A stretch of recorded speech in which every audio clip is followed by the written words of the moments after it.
Assalamualaikum warahmatullahi wabarakatuh. Sebelumnya perkenalkan, nama saya Dea Rahma Purwanti dari K1C Prodi Akuntansi. Video ini dibuat untuk memenuhi tugas pengantar literasi digital yang diampu oleh Bapak Ade Andri Hendriadi. Nah, yang pertama saya akan menjelaskan tentang fungsi komputer di masa depan keuangan atau akuntansi. Kemajuan teknologi saat ini merupakan hasil karya dari beberapa ahli untuk menciptakan sebuah perkembangan baru di bidang-bidang lainnya. Kita tahu bahwa banyak manfaat yang diberikan oleh teknologi komputer bagi manusia. Komputer merupakan salah satu objek yang mempunyai kelebihan dan kekurangan tersendiri. Di era globalisasi ini, sudah tidak asing di setiap waktunya, manusia membutuhkan kebutuhannya dengan teknologi. Selain mempermudah pekerjaannya, teknologi komputer mempersingkat dan mengumpulkan berbagai informasi yang didapatnya. Komputer akuntansi adalah sebuah sistem akuntansi di mana komputer sebagai teknologi untuk menjalankan aplikasi yang digunakan dalam mengolah transaksi akuntansi dan sekaligus untuk menghasilkan laporan keuangan dalam sebuah perusahaan. Manfaat komputer di bidang akuntansi sangat banyak, antara lain dapat mengerjakan siklus akuntansi mulai dari jurnal, buku besar, neraca lajur, laporan keuangan, sampai neraca saldo penutup secara cepat dan akurat dengan menggunakan komputer berbasis akuntansi. Adapun berbagai keuntungan sistem komputer di bidang akuntansi dibandingkan dengan sistem manual atau tulis tangan. Sistem komputer memberikan banyak keuntungan, di antaranya yang pertama itu kecepatan, yang kedua volume hasil, yang ketiga pencegahan kekeliruan, yang keempat posting otomatis, yang kelima pencetakan dokumen otomatis. Berikut terdapat beberapa contoh aplikasi program atau software akuntansi. Nah, selanjutnya merupakan fungsi komputer di masa depan keuangan atau akuntansi.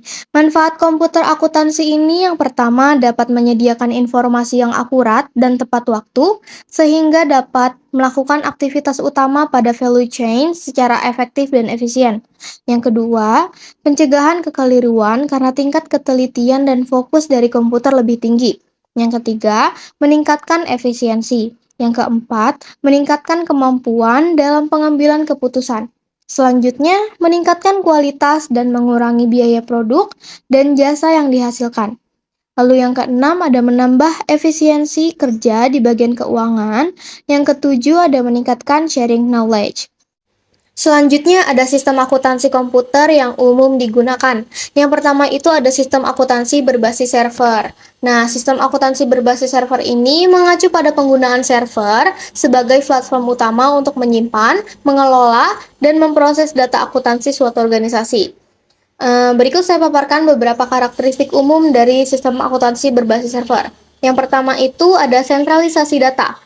Sentralisasi data ini disimpan secara sentral di server. Ini memungkinkan akses yang mudah dan cepat untuk pengguna yang memiliki izin yang sesuai. Sentralisasi data juga mempermudah pemeliharaan dan pembaruan data.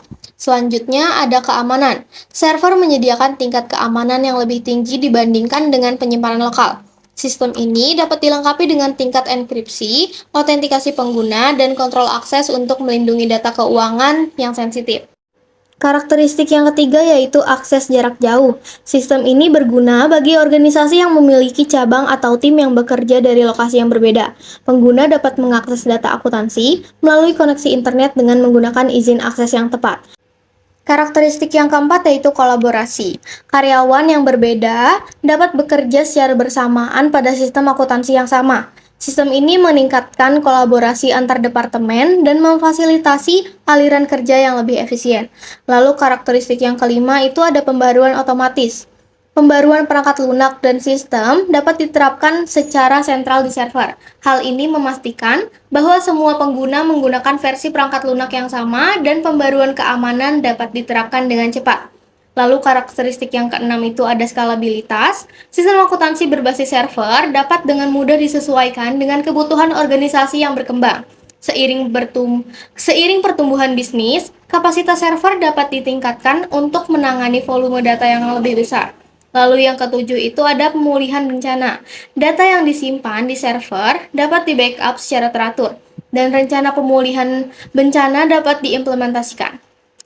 Sistem ini membantu organisasi untuk melindungi data akuntansi mereka dalam situasi darurat atau kehilangan data. Lalu, karakteristik yang terakhir adalah integrasi dengan aplikasi lain. Sistem ini dapat diintegrasikan dengan mudah dengan aplikasi lain yang digunakan dalam organisasi, seperti sistem manajemen sumber daya manusia atau HR, sistem manajemen persediaan, atau aplikasi pelaporan. Nah, selanjutnya yang kedua itu ada sistem akuntansi berbasis cloud. Sistem akuntansi berbasis cloud ini adalah pendekatan di mana aplikasi akuntansi dan data terkait disimpan dan diakses melalui internet. Nah, berikut ini adalah karakteristik utama dari sistem akuntansi berbasis cloud. Yang pertama itu akses fleksibel. Pengguna dapat mengakses data dan aplikasi akuntansi dari mana saja selama terhubung ke internet. Hal ini memberikan fleksibilitas yang besar yang memungkinkan tim bekerja dari lokasi yang berbeda untuk berkolaborasi dengan mudah. Yang kedua itu ada skalabilitas. Layanan cloud umumnya bersifat scalable, artinya kapasitas dapat dengan mudah ditingkatkan atau dikurangi sesuai dengan kebutuhan bisnis. Sistem ini berguna untuk organisasi yang mengalami pertumbuhan atau fluktuasi musiman. Lalu yang ketiga itu ada biaya operasional yang rendah. Implementasi dan pemeliharaan sistem akuntansi berbasis cloud seringkali lebih ekonomis daripada sistem berbasis server tradisional. Nah, biaya awal yang rendah dan model pembayaran bulanan atau tahunan dapat membantu organisasi mengelola anggarannya dengan lebih efisien. Lalu, karakteristik yang keempat itu adalah pembaruan otomatis. Pembaruan perangkat lunak dan fitur baru dapat diterapkan secara otomatis oleh penyedia layanan cloud. Sistem ini memastikan bahwa pengguna selalu menggunakan versi terbaru dari perangkat lunak tanpa perlu melakukan pembaruan manual. Yang kelima itu ada keamanan. Penyedia layanan cloud umumnya memiliki tingkat keamanan yang tinggi dan melibatkan penggunaan enkripsi data, autentikasi pengguna yang kuat, dan langkah-langkah keamanan lainnya. Penting untuk memilih penyedia layanan cloud yang terpercaya dan memahami kebijakan keamanannya. Karakteristik yang keenam itu adalah pemulihan bencana dan cadangan otomatis. Layanan cloud seringkali menyediakan fasilitas pemulihan bencana dan otomatisasi cadangan data. Ini membantu melindungi data akuntansi dari kehilangan atau kerusakan yang tidak diinginkan. Lalu yang ketujuh itu adalah integrasi dengan aplikasi lain. Sistem akuntansi berbasis cloud dapat dengan mudah diintegrasikan dengan berbagai aplikasi dan layanan cloud lainnya. Ini memungkinkan organisasi untuk memiliki ekosistem teknologi yang terintegrasi. Lalu yang kedelapan itu adalah kecepatan implementasi. Implementasi sistem akuntansi berbasis cloud seringkali lebih cepat dibandingkan dengan sistem tradisional karena tidak memerlukan investasi besar dalam infrastruktur fisik. Sistem akuntansi komputer yang umum digunakan ketiga yaitu sistem akuntansi terintegrasi. Nah, sistem akuntansi terintegrasi ini mengacu pada penggunaan platform atau perangkat lunak yang menyatukan berbagai aspek fungsi akuntansi dalam satu sistem yang terkoordinasi. Berbagai modul atau bagian sistem saling terhubung dan dapat berbagi informasi secara otomatis. Nah, berikut ini saya paparkan beberapa fitur dan keuntungan dari sistem akuntansi terintegrasi. Yang pertama itu ada integrasi data. Sistem ini memungkinkan integrasi data secara langsung antara berbagai modul seperti akuntansi keuangan, akuntansi manajemen, persediaan, dan lain-lainnya. Sistem ini meminimalkan duplikasi data, mengurangi peluang kesalahan, dan memastikan konsistensi data di seluruh organisasi. Lalu yang kedua itu ada keterhubungan proses bisnis. Sistem terintegrasi memungkinkan keterhubungan erat antara berbagai proses bisnis seperti penjualan, pembelian, produksi, dan keuangan. Informasi yang dihasilkan dari satu proses dapat dengan mudah digunakan oleh proses lainnya. Lalu yang ketiga itu ada pelacakan real time. Informasi keuangan dan operasional dapat dipantau secara real time. Hal ini memungkinkan manajemen untuk mengambil keputusan berdasarkan data yang paling baru dan akurat. Lalu yang keempat itu ada efisiensi operasional. Integrasi mengurangi kebutuhan untuk memprosesan manual dan transfer data antar sistem. Sistem ini dapat meningkatkan efisiensi operasional dan mengurangi waktu yang dibutuhkan untuk tugas-tugas administratif. Lalu, yang kelima itu ada analisis data yang lebih baik. Dengan data terintegrasi, organisasi dapat melakukan analisis data yang lebih baik dan menyeluruh. Sistem ini memungkinkan manajemen untuk mendapatkan wawasan yang lebih baik terkait kinerja keuangan dan operasional. Lalu yang keenam itu ada pelaporan yang lebih cepat dan akurat. Sistem terintegrasi dapat menghasilkan laporan secara otomatis dengan menggunakan data yang terkini. Ini memungkinkan tim keuangan untuk menyusun laporan keuangan dengan cepat dan lebih akurat. Lalu yang ketujuh itu ada skalabilitas. Sistem ini dapat disesuaikan dengan mudah dengan pertumbuhan organisasi. Modul tambahan atau perubahan pada proses bisnis dapat diintegrasikan dengan lancar ke dalam sistem yang sudah ada. Lalu yang kedelapan itu ada penghematan biaya. Meskipun biaya awal implementasi mungkin tinggi, sistem terintegrasi dapat membantu menghemat biaya jangka panjang dengan mengurangi kebutuhan untuk perangkat lunak terpisah, pelatihan ganda, dan dukungan teknis. Lalu yang kesembilan itu ada keamanan data. Dalam sistem terintegrasi, kebijakan keamanan dan kontrol akses dapat diimplementasikan secara lebih konsisten, membantu melindungi data dari akses yang tidak sah. Lalu yang terakhir itu adalah pengamanan pengguna yang lebih baik. Pengguna sistem akan mendapatkan pengalaman yang lebih baik karena mereka dapat mengakses semua informasi yang diperlukan dari satu lokasi dan tidak perlu beralih antar berbagai aplikasi atau sistem. Berikut ini merupakan fitur-fitur software akuntansi. Yang pertama ada fitur laporan keuangan, selanjutnya fitur manajemen utang piutang, selanjutnya fitur purchasing, yang selanjutnya ada fitur budgeting, dan yang terakhir ada fitur financial forecasting. Di materi kedua, saya akan menjelaskan tentang sistem basis data akuntansi. Basis data atau yang dalam istilah teknologi dikenal dengan nama database merupakan kumpulan informasi yang disimpan di dalam komputer secara sistematik sehingga dapat diperiksa menggunakan suatu program komputer untuk memperoleh informasi dari basis data tersebut.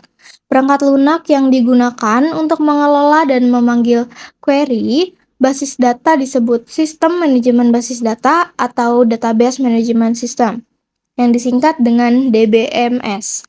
Biasanya, basis data disimpan di dalam server yang sewaktu-waktu dapat diakses untuk kepentingan tertentu. Berikut merupakan pengertian basis data atau database menurut para ahli dan pakar jaringan komputer serta database. Nah, yang pertama itu ada Everest yang menyatakan bahwa database atau basis data merupakan sebuah koleksi atau kumpulan dari data yang bersifat mekanis, terbagi, terdefinisi secara formal, serta terkontrol. Pengontrolan dari sistem database tersebut adalah terpusat, yang biasanya dimiliki dan juga dipegang oleh suatu organisasi.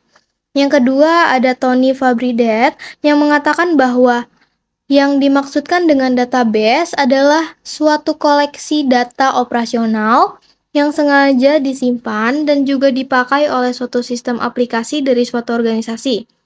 Lebih lanjutnya, Det menyebutkan bahwa data yang tersimpan di dalam database ini memiliki 3 jenis data, yaitu data input, output, dan juga operasional. Yang ketiga ada Chow yang memberikan definisi lainnya mengenai database. Beliau mengatakan bahwa database merupakan sebuah kumpulan informasi yang bermanfaat yang diorganisasikan ke dalam tata cara yang khusus sehingga dapat digunakan untuk berbagai keperluan dari sebuah organisasi.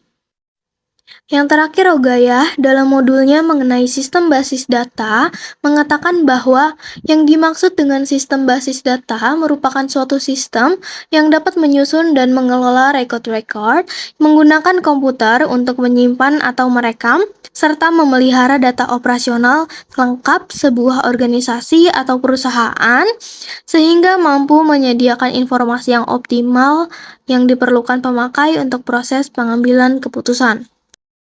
Berikut merupakan beberapa istilah dalam basis data. Yang pertama itu ada DBMS. DBMS merupakan perangkat lunak yang menangani semua pengaksesan ke basis data. Fungsinya itu mendefinisi data dan hubungannya, memanipulasi data, keamanan, security, recovery atau perbaikan, data dictionary, unjuk kerja atau performance. Lalu yang kedua itu ada enterprise, merupakan bentuk suatu organisasi atau lembaga sebuah perusahaan, contohnya itu bank, universitas, rumah sakit, dan lain-lain. Data yang disimpan dalam basis data merupakan data operasional dari suatu enterprise. Selanjutnya ada entitas, yaitu suatu objek yang dapat dibedakan dari lainnya yang dapat diwujudkan dalam basis data. Tentu saja, entitas ini biasanya mempunyai sebuah atribut. Kumpulan dari entitas disebut himpunan entitas. Selanjutnya, atribut merupakan karakteristik dari suatu entitas atau suatu komponen bagian dari entitas. Nilai data merupakan isi data atau informasi yang tercakup dalam setiap elemen data. Rekod data merupakan kumpulan isi elemen data yang saling berhubungan. Lalu, kunci elemen data atau primary key merupakan tanda pengenal yang secara unik mengidentifikasikan entitas dari suatu kumpulan entitas. Pada dasarnya, primary key ini haruslah unik dan nilai data dari primary key ini tidak boleh sama dengan nilai data dengan yang lainnya. Selanjutnya merupakan operasional dasar basis data. Yang pertama itu ada create database atau pembuatan basis data baru. Yang kedua ada drop database, merupakan penghapusan basis data baru. Selanjutnya ada create table, file atau pembuatan table. Ada drop table, merupakan penghapusan file atau tabel dari suatu basis data. Selanjutnya ada insert, merupakan penambahan atau pengisian data baru sebuah file atau tabel. Selanjutnya ada search, merupakan pengambilan data dari sebuah file atau tabel. Selanjutnya delete, atau penghapusan data dari sebuah file atau tabel. Selanjutnya ada display dan browse, menampilkan basis data. Lalu ada update dan edit, yaitu mengubah dan mengedit data yang terdapat di dalam tabel basis data. Selanjutnya adalah menghapus data dari tabel basis data yang merupakan delete, zip, atau pack. Selanjutnya adalah create index, yaitu membuat indeks untuk setiap tabel basis data. Selanjutnya ada macam-macam jenis database. Yang pertama itu adalah relational database atau basis data relasional. Basis data relasional ini merupakan jenis basis data yang menggunakan model relasional untuk menyimpan dan mengelola data. Dalam database relasional ini, data diorganisasikan dalam bentuk tabel yang memiliki baris dan kolom. Setiap tabel mewakili entitas atau objek dalam dunia nyata, seperti pelanggan, produk, pesanan, ataupun karyawan. Nah, data dalam tabel ini saling berhubungan melalui kunci utama dan kunci asing. Yang kedua ada hierarchical database. Hierarchical database merupakan jenis basis data yang menggunakan struktur hierarki atau pohon untuk menyimpan dan menghubungkan data. Dalam basis data ini, data disusun dalam bentuk hierarki dengan satu entitas menjadi induk dari entitas lainnya yang menjadi anak. Nah, setiap entitas anak ini hanya dapat memiliki satu entitas induk, dan setiap entitas induk dapat memiliki beberapa entitas anak. Yang ketiga itu ada object-oriented database. Object-oriented database ini merupakan basis data berorientasi objek yang menghubungkan konsep dari bahasa pemrograman berorientasi objek dengan model penyimpanan data.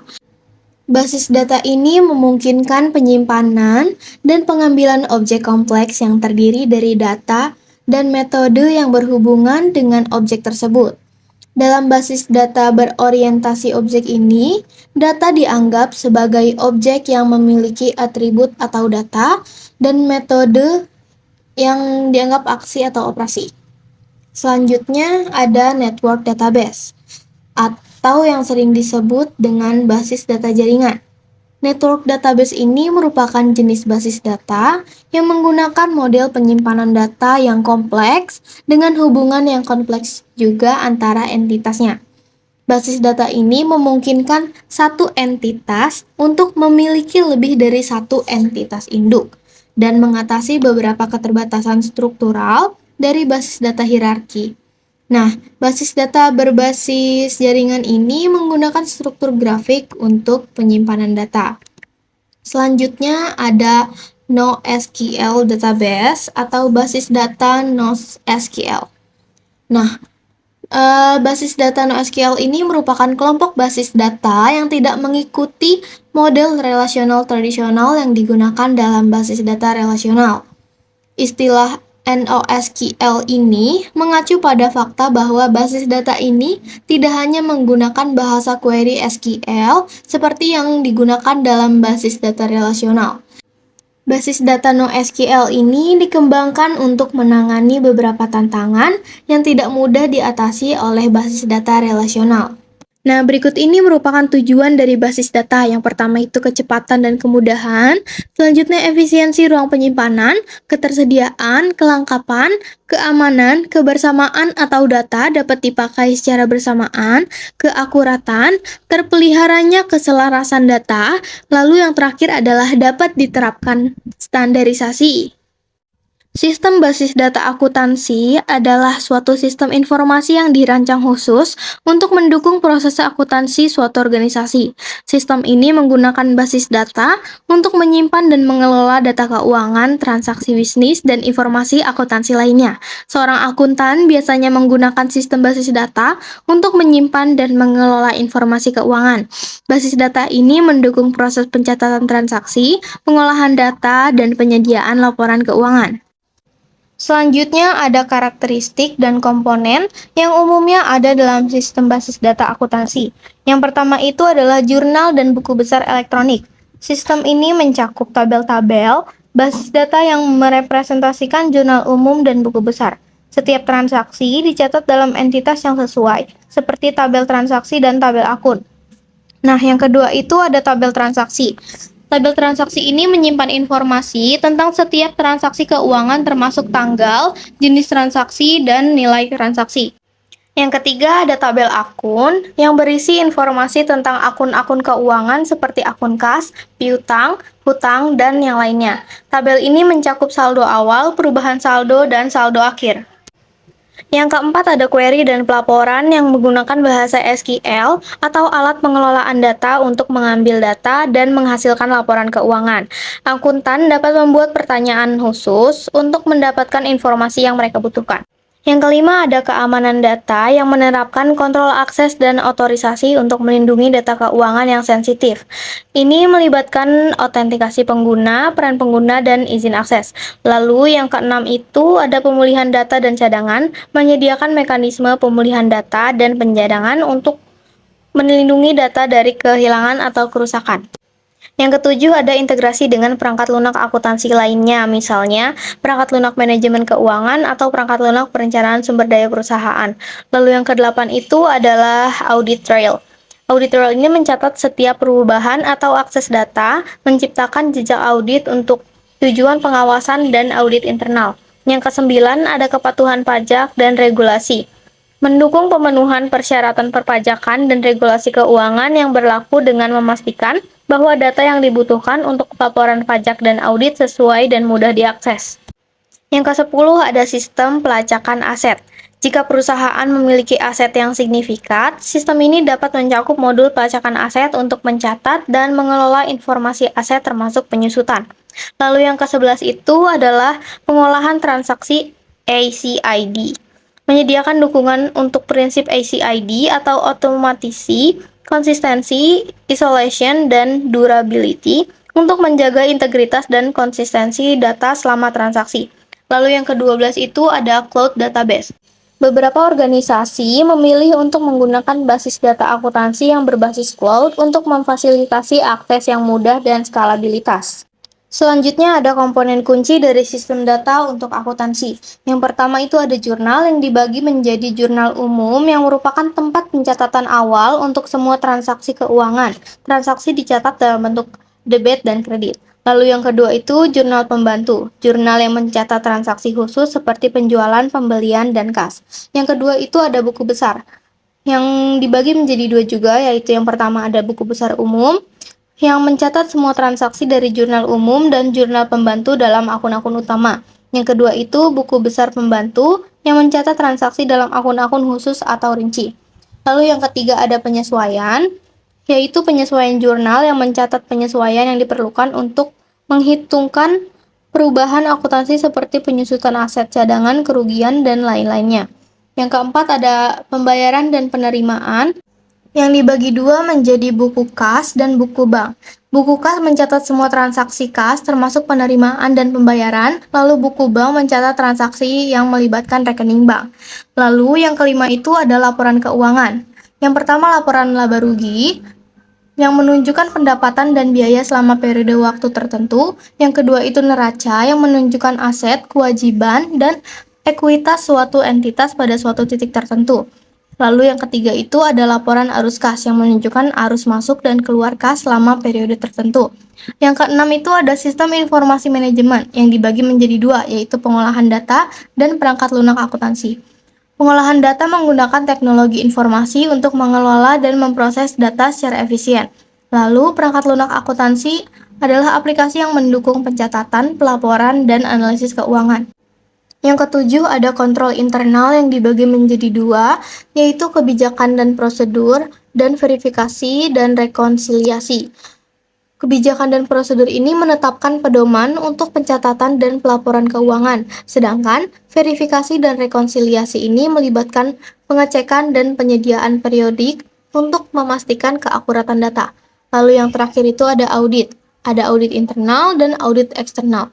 Audit internal ini evaluasi independen dari sistem dan proses akuntansi internal. Lalu audit eksternal itu pemeriksaan oleh pihak eksternal seperti auditor independen. Selanjutnya, saya akan menjelaskan tentang sistem informasi akuntansi. Sistem informasi akuntansi atau yang dapat disingkat dengan SIA ini merupakan salah satu bidang teknologi informasi yang didukung dengan kemampuan dan penguasaan dalam bidang akuntansi. Pengertian SIA itu sendiri adalah sebuah sistem informasi yang mempunyai metode dan prosedur untuk mengumpulkan, mengklasifikasikan, mengoperasikan, dan melaporkan informasi dalam sebuah bisnis. Lebih singkatnya, SIA merupakan sistem informasi yang menangani semua tugas-tugas dari akuntansi. Nah, sistem informasi akuntansi ini adalah suatu sistem yang dirancang untuk mengumpulkan, menyimpan, memproses, dan menghasilkan informasi akuntansi serta mendukung proses pengambilan keputusan di bidang keuangan. SIA mempunyai fungsi penting dalam sebuah organisasi, di antaranya untuk mengumpulkan dan menyimpan data tentang sebuah aktivitas dan juga transaksi, lalu memproses data menjadi sebuah informasi yang dapat digunakan dalam proses pengambilan keputusan, lalu untuk melakukan aset di perusahaan secara tepat. Jadi, tujuan utama dari SIA adalah menyediakan informasi keuangan yang akurat, relevan, dan dapat diandalkan untuk membantu manajemen dalam membuat keputusan yang tepat. Selanjutnya ada unsur-unsur sistem informasi akuntansi. Nah, sistem informasi akuntansi ini melibatkan berbagai unsur yang bekerja sama untuk mencatat, memproses, dan melaporkan informasi keuangan suatu organisasi.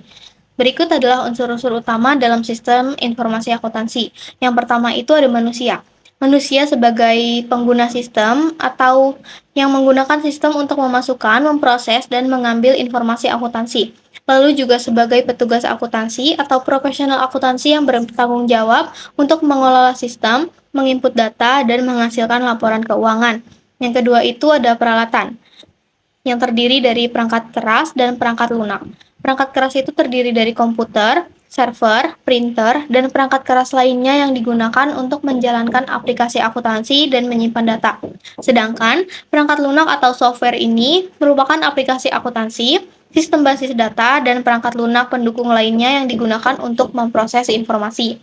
Yang ketiga ada buku dan catatan yang dikategorikan menjadi tiga, yaitu jurnal akuntansi, buku besar, dan catatan keuangan. Lalu yang keempat ada formulir yang dibagi menjadi dua, yaitu formulir input dan formulir output. Formulir input ini merupakan dokumen atau formulir yang digunakan untuk memasukkan data ke dalam sistem seperti faktur, kwitansi, atau formulir penggajian. Lalu formulir output ini merupakan dokumen atau formulir yang dihasilkan oleh sistem sebagai laporan atau catatan keuangan. Lalu yang kelima itu ada kegiatan dan prosedur.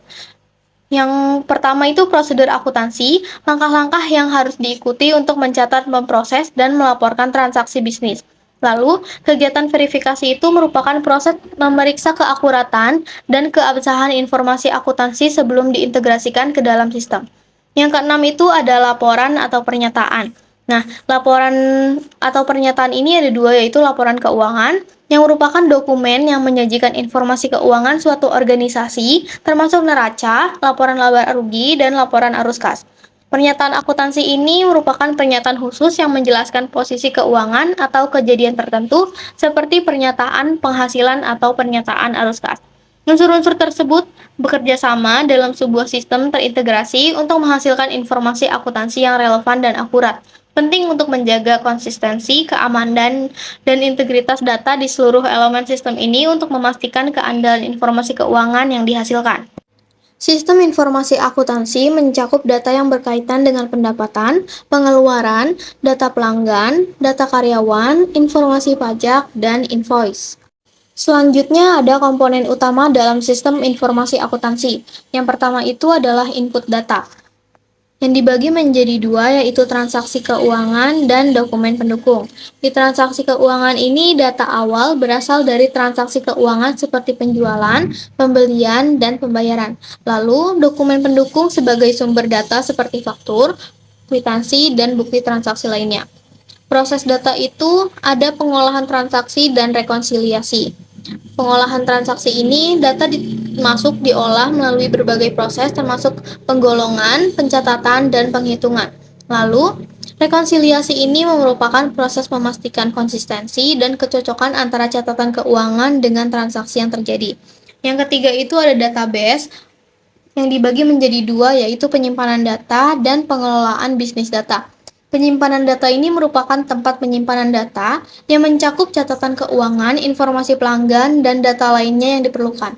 Pengelolaan basis data ini merupakan sistem manajemen basis data atau database management system atau yang sering disingkat dengan DBMS yang digunakan untuk mengelola akses dan menyimpan data. Yang keempat ada output yang dibagi menjadi laporan keuangan dan laporan manajemen. Laporan keuangan ini merupakan informasi yang dihasilkan seperti neraca, laporan laba rugi, dan laporan arus kas. Laporan manajemen ini merupakan informasi yang membantu manajemen dalam pengambilan keputusan strategis. Lalu, yang kelima ini ada pengendalian internal yang dibagi menjadi dua, yaitu pengendalian keamanan dan pengendalian validasi. Pengendalian keamanan, langkah-langkahnya itu untuk melindungi data dari akses yang tidak sah. Lalu, pengendalian validasi itu mekanisme untuk memastikan keakuratan data dan validasi data. Yang keenam itu ada siklus akuntansi yang terbagi menjadi pencatatan transaksi dan penyesuaian akuntansi. Pencatatan transaksi merupakan proses mencatat transaksi ke dalam buku besar dan buku pembantu. Lalu, penyesuaian akuntansi merupakan proses penyesuaian akhir periode untuk mengoreksi kesalahan dan memperhitungkan item tertentu. Yang ketujuh ada perangkat lunak akuntansi, yaitu perangkat lunak khusus yang digunakan untuk memproses dan mengelola data keuangan.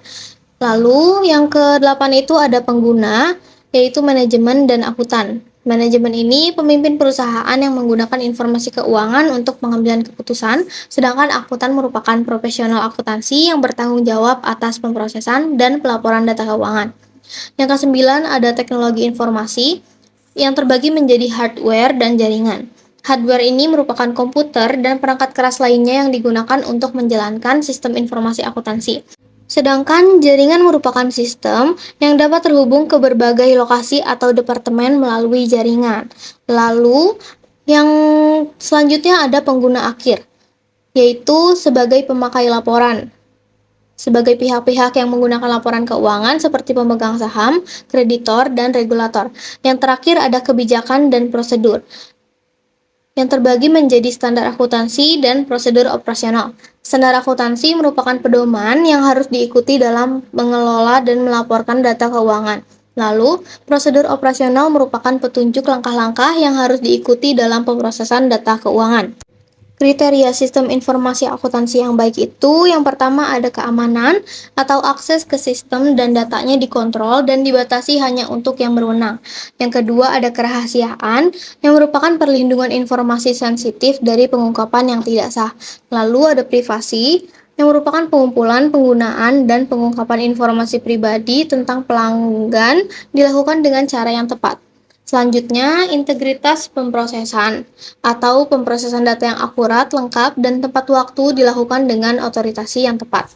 Lalu yang terakhir itu ada ketersediaan yang merupakan sistem yang tersedia untuk memenuhi kewajiban operasional dan kontrak.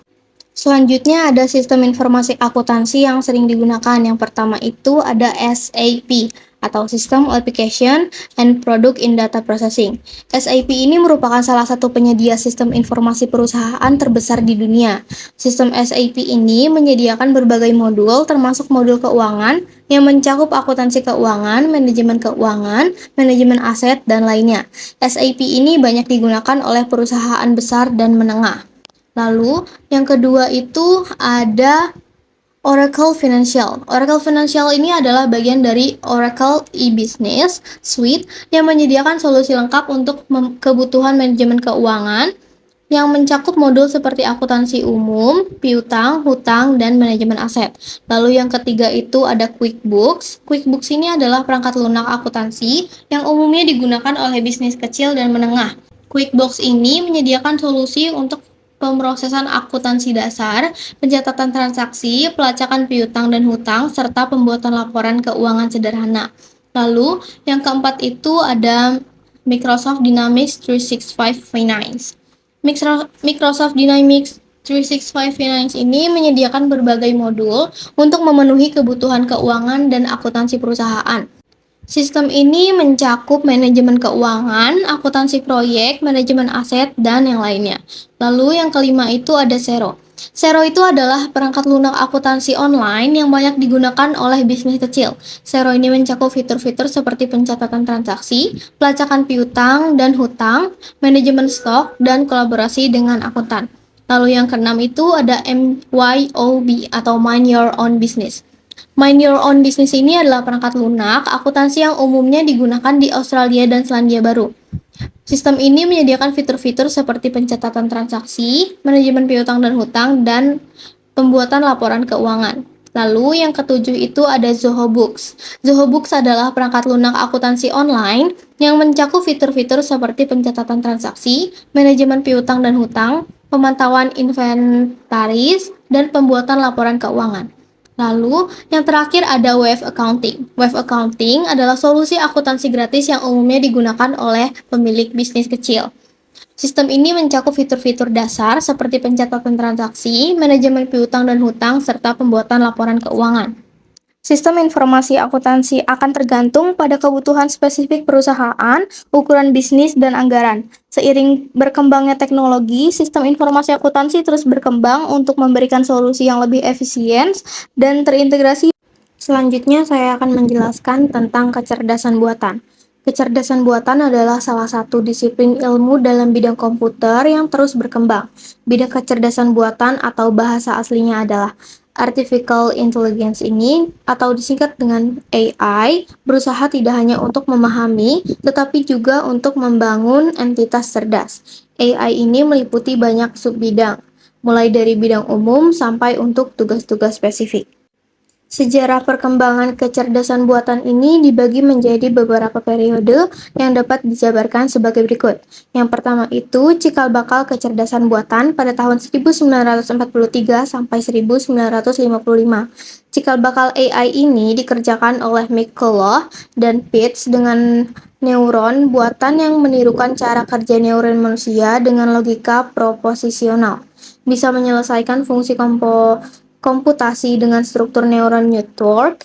Hebbian Learning memperkenalkan aturan sederhana untuk mengupdate kekuatan antar neuron. Minsky dan Edmonds membangun komputer neural network pertama pada tahun 1950. Lalu, Alan Turing dianggap sebagai orang pertama yang mengeluarkan pikiran tentang AI secara lengkap pada artikelnya yang berjudul Computing, Maturing, and Intelligence pada tahun 1950. Yang kedua adalah kelahiran kecerdasan buatan pada tahun 1956. Nah, McCarthy menginisiasi Dartmouth Workshop pada tahun 1956 yang melahirkan suatu nama di bidang baru yaitu Artificial Intelligence. Mengapa AI berbeda dengan disiplin ilmu lain yang serupa? Karena AI itu berfokus menirukan kemampuan manusia seperti kreativitas, pengembangan diri, dan penggunaan bahasa. Selain itu, AI juga merupakan cabang dari ilmu komputer yang berupaya membangun mesin yang berfungsi otonom pada lingkungan yang kompleks dan berubah-ubah. Awal mula AI ini penuh antusias dan harapan besar. merupakan tahap pengembangan aplikasi AI yang sukses jika dibandingkan dengan program komputer primitif. Banyak aplikasi AI yang berhasil sehingga muncul istilah evolution machine. Lalu yang keempat ini, AI menjadi industri pada tahun 1980 sampai dengan sekarang. Aplikasi komersial pertama menggunakan sistem pakar bernama R1 yang digunakan oleh perusahaan Amerika pada tahun 1982. Jepang juga membentuk proyek jangka panjang menggunakan komputer cerdas berbasis Prolog. Yang kelima, ada kecerdasan buatan menjadi disiplin ilmu dari tahun 1987 sampai dengan sekarang. Lalu, yang keenam, AI menampakkan diri di semua bidang pada tahun 1995 sampai dengan sekarang. Kemampuan untuk problem solving adalah salah satu cara untuk mengukur kecerdasan dalam berbagai konteks. Terlihat di sini bahwa mesin cerdas akan diragukan untuk dapat melayani keperluan khusus jika tidak mampu menangani permasalahan remeh atau kecil yang biasa dikerjakan orang secara rutin. Terdapat beberapa alasan untuk memodelkan performa manusia dalam hal ini. Yang pertama itu untuk menguji teori psikologis dari performa manusia. Yang kedua untuk membuat komputer dapat memahami penalaran atau reasoning manusia. Yang ketiga untuk membuat manusia dapat memahami penalaran komputer. Yang keempat, untuk mengeksploitasi pengetahuan apa yang dapat diambil dari manusia. Lalu, menurut Winston dan Frederick Rush pada tahun 1984, tujuan dari kecerdasan buatan adalah membuat mesin menjadi lebih pintar, memahami apakah kecerdasan atau intelligence itu, lalu membuat mesin menjadi lebih berguna. Definisi AI menurut Russell dan Norvig dapat dikategorikan menjadi dua dimensi utama yang membahas proses atau penalaran berpikir dan perilaku atau tindakan. Selanjutnya, definisi AI dapat dijabarkan lagi berdasarkan kinerja atau performance dan rasionalitasnya. Keempat sudut pandang tersebut membentuk matriks definisi AI. Keempat dimensi tersebut adalah thinking humanly, thinking rationally, acting humanly, dan acting rationally. Yang pertama ada thinking humanly. Pada dimensi ini, agen mampu berpikir seperti manusia dalam segi kognitif, misalnya mampu mengerti apa itu kesedihan atau kesenangan. Lalu, dalam segi introspection, yang mencoba menangkap pemahaman atas diri sendiri, atau psychological experiment. Dapat dibilang meniru bagaimana proses berpikir di otak terjadi atau pemodelan otak. Yang kedua itu ada thinking rationally. Pada dimensi ini, agen mampu berpikir secara rasional. Sederhananya, sesuai dengan konsep logika matematika. Silogisme atau Aristoteles yang merupakan pola-pola untuk struktur argumen yang selalu memberikan kesimpulan yang benar dari presimis yang benar. Thinking humanly lebih cenderung pada pemodelan kognitif secara umum, sementara dimensi thinking rationally cenderung pada pemodelan proses berpikir dengan prinsip optimisasi. Selanjutnya yang ketiga ada acting humanly. Pada dimensi ini, agen mampu bertindak dan berinteraksi layaknya seperti manusia. Contoh terkenal untuk hal ini adalah Turing Test. Tujuan dari Turing Test ini adalah untuk mengevaluasi apakah suatu sistem mampu menipu manusia. Lalu disediakan seorang juri, kemudian juri berinteraksi dengan sesuatu di balik layar. Sesuatu di balik layar ini bisa jadi manusia atau program. Program dianggap mampu bertingkah atau berinteraksi seperti layaknya manusia. Apabila juri tidak dapat membedakan ia sedang berkomunikasi dengan manusia atau program. Lalu, yang keempat ada acting rationally. Pada dimensi ini, agen mampu bertingkah dengan optimal. Tindakan optimal belum tentu menyerupai tindakan manusia, karena tindakan manusia belum tentu optimal. Misalnya, agen yang mampu memiliki rute terpendek dari suatu kota A ke kota B untuk mengoptimalkan penggunaan sumber daya. Sebagai manusia, bisa saja kita mencari jalan sesuka hati. Lalu ada bidang aplikasi kecerdasan buatan atau yang sering juga disebut dengan sistem cerdas ini memiliki banyak bidang yang dikembangkan. Contohnya adalah yang pertama sistem pakar atau expert system, yaitu program konsultasi yang mencoba menirukan proses penalaran seorang pakar atau ahli dalam memecahkan masalah yang rumit. Sistem pakar ini merupakan aplikasi AI yang paling banyak. Yang kedua adalah pemrosesan bahasa alami atau natural language processing, yang memberikan kemampuan pengguna komputer untuk berkomunikasi dengan komputer dalam bahasa mereka sendiri atau bahasa manusia, sehingga komunikasi dapat dilakukan dengan cara percakapan, alih-alih menggunakan perintah yang biasa digunakan dalam bahasa komputer biasa. Nah, bidang ini tuh dibagi menjadi dua lagi. Yang pertama, pemahaman bahasa alami yang mempelajari metode yang memungkinkan komputer mengerti perintah yang diberikan dalam bahasa manusia biasa. Dengan kata lain, komputer dapat memahami manusia. Lalu yang kedua, ada pembangkitan bahasa alami, sering disebut juga sintesa suara, yang membuat komputer dapat membangkitkan bahasa manusia biasa sehingga manusia dapat memahami komputer secara mudah. Lalu yang ketiga, ada pemahaman ucapan atau suara, yaitu teknik agar komputer dapat mengenali dan memahami bahasa ucapan. Proses ini mengizinkan seseorang berkomunikasi dengan komputer dengan cara berbicara kepadanya. Istilah pengenalan suara mengandung arti bahwa tujuan utamanya adalah mengenai kata yang diucapkan tanpa harus tahu artinya, di mana bagian itu merupakan tugas pemahaman suara. Secara umum, prosesnya adalah usaha untuk menerjemahkan apa yang diucapkan seorang manusia menjadi kata-kata atau kalimat yang dapat dimengerti oleh komputer. Yang keempat ada sistem sensor dan robotika. Sistem sensor seperti sistem visi dan pencitraan, serta sistem pengolahan sinyal merupakan bagian dari robotika. Sebuah robot yaitu perangkat elektromekanik yang diprogram untuk melakukan tugas manual, tidak semuanya merupakan bagian dari AI. Lalu, yang kelima ada komputer visi atau computer vision. Merupakan kombinasi dari pencitraan, pengolahan citra, pengenalan pola, serta proses pengambilan keputusan. Tujuan utama dari komputer visi adalah untuk menerjemahkan suatu pemandangan. Komputer visi banyak dipakai dalam kendali kualitas produk industri. Selanjutnya ada representasi pengetahuan. Representasi dimaksudkan untuk menangkap sifat-sifat penting atau problema dan membuat informasi tersebut dapat diakses oleh prosedur pemecahan permasalahan. Bahasa representasi harus dapat membuat seorang pemrogram mampu mengekspresikan pengetahuan yang diperlukan untuk mendapat solusi permasalahan. Banyak cara untuk merepresentasikan pengetahuan atau fakta dalam program AI. Ada dua entiti yang perlu diperhatikan. Yang pertama adalah fakta atau kejadian sebenarnya. Fakta inilah yang akan kita representasikan. Lalu yang kedua adalah representasi dari fakta. Dari representasi ini kita akan dapat memanipulasi fakta.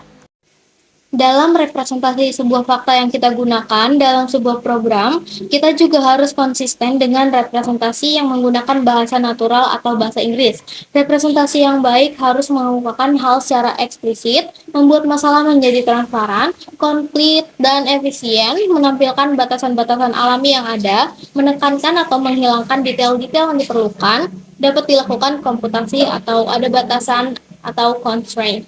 Secara singkat, representasi pengetahuan diklasifikasikan menjadi 4 kategori, yaitu satu, representasi logika atau representasi jenis ini menggunakan ekspresi-ekspresi dalam logika formal untuk mempresentasikan basis pengetahuan. Yang kedua ada representasi prosedural. Representasi ini menggambarkan pengetahuan kumpulan instruksi untuk memecahkan suatu problema. Lalu yang ketiga ada representasi network atau representasi yang menangkap pengetahuan sebagai graf di mana simpul-simpulnya menggambarkan objek atau konsep dari problema yang dihadapi. Sedangkan edge-nya menggambarkan hubungan atau asosiasi antar merek. Lalu yang keempat ada representasi terstruktur. Representasi terstruktur memperluas network dengan cara membuat setiap simpulnya menjadi sebuah struktur data kompleks. Dengan representasi, banyak hal yang akan kita dapatkan dalam menyelesaikan suatu permasalahan. Nah, di bawah ini adalah beberapa keuntungan yang akan kita dapatkan ketika kita membuat representasi pengetahuan. Yang pertama itu, representasi yang baik membuat objek dan relasi yang penting menjadi jelas. Yang kedua, representasi menyingkap constraint atau batasan dalam suatu permasalahan. Kita dapat mengungkapkan pengaruh sebuah objek atau relasi terhadap objek atau relasi yang lain. Lalu yang ketiga, representasi akan mendapatkan objek dan relasi secara bersama-sama ketika kita akan dapat melihat semua yang kita inginkan dalam satu waktu.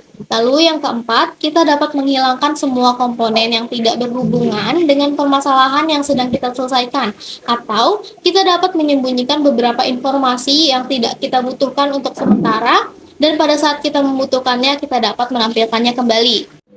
Representasi membuat permasalahan yang sedang kita selesaikan menjadi transparan. Representasi dapat menyikap suatu permasalahan secara lengkap sehingga permasalahan dapat diselesaikan. Representasi membuat permasalahan menjadi ringkas, representasi akan menjadikan pekerjaan kita menjadi cepat, dan representasi menjadikan permasalahan yang kita selesaikan dapat terkomputerisasi.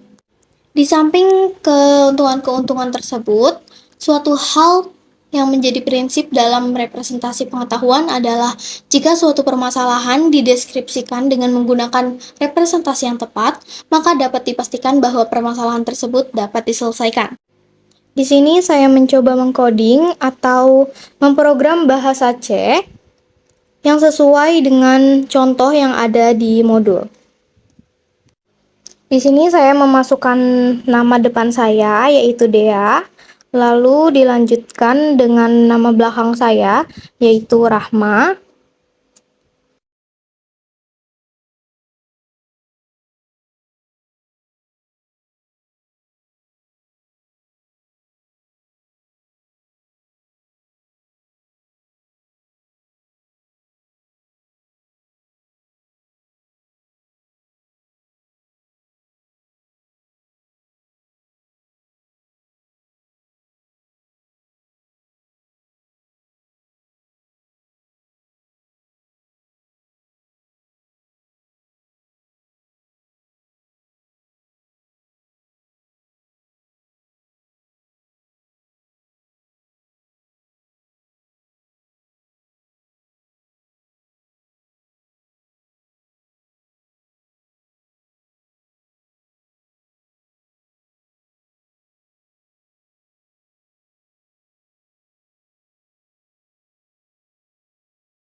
Setelah selesai, ternyata error. Kita diberitahu di mana kesalahan ketik yang terjadi.